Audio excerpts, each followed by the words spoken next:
Islamic দল কারা কারা বাংলাদেশে? জামাত ইসলাম, ইসলামী শাসনতন্ত্র আন্দোলন, এই ধরনের জামাতে ইসলাম ইসলামিক দল নাকি আমি তো জানি না। এই বিষয়গুলোকে নিয়ে মানে যেহেতু দূরত্ব তৈরি হয়েছে, রাজনৈতিক দলগুলোর এই দূরত্ব পতিত সরকারকে সুসংহত করার ক্ষেত্রে সুযোগ তৈরি করে দেবে কি বলে? এক নম্বর বিষয় হচ্ছে যে ইসলামিক দল অন ইসলামিক দল এইভাবে আসলে মানে এই যে ক্যাটাগরি করা হয় সেটার পক্ষে আমি না। এক নম্বর বিষয়। দুই নম্বর বিষয় হচ্ছে যে আপনার দূরত্ব তৈরি হয় নাই, প্রত্যেকের সংস্কারের জায়গাটাই হচ্ছে অবস্থান নিয়েছে। কিছু দল সংস্কারের বিরুদ্ধে অবস্থান নিয়েছে আর কিছু দল সংস্কারের পক্ষে অবস্থান নিয়েছে। তো এই জায়গা থেকে মনে হচ্ছে দৃশ্যত এখন বাংলাদেশে দুইটা পক্ষ ভাগ হয়েছে, আপনারা দেখেছেন। একটা হচ্ছে সংস্কারের পক্ষে, একটা হচ্ছে সংস্কারের বিপক্ষে।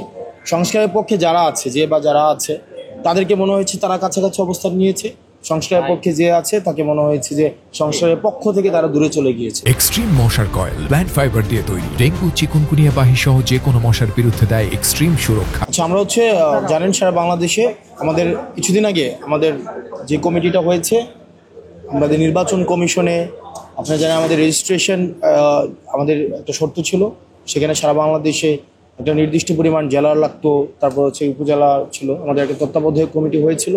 এখন সেই কমিটিগুলোকে আমরা আহ্বায়ক কমিটিতে আমরা কনভার্ট করছি।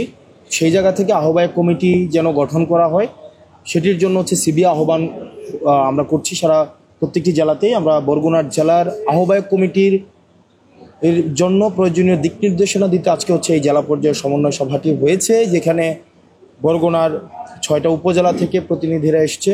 বরগুনার জেলার আপনারা জানেন বরগুনাতে জেলা কমিটি নেই, তো বরগুনাতে যারা কাজ করছে দীর্ঘদিন ধরে এনসিপির সাথে এবং আন্দোলনের সাথে জড়িত ছিল তাদেরকে নিয়ে আমরা বসেছি, তাদের কথা শুনেছি এবং সংগঠন নিয়ে জটিলতা, সংগঠন নিয়ে তাদের প্রত্যাশা এবং কমিটি ফরমেশনে তাদের প্রত্যাশা এবং যে লিমিটেশনসগুলো সেগুলো নিয়ে আলোচনা হয়েছে এবং সেগুলো সমাধান করতে আমরা প্রয়োজনীয় দিক নির্দেশনা, সাংগঠনিক দিক নির্দেশনা দিয়েছি।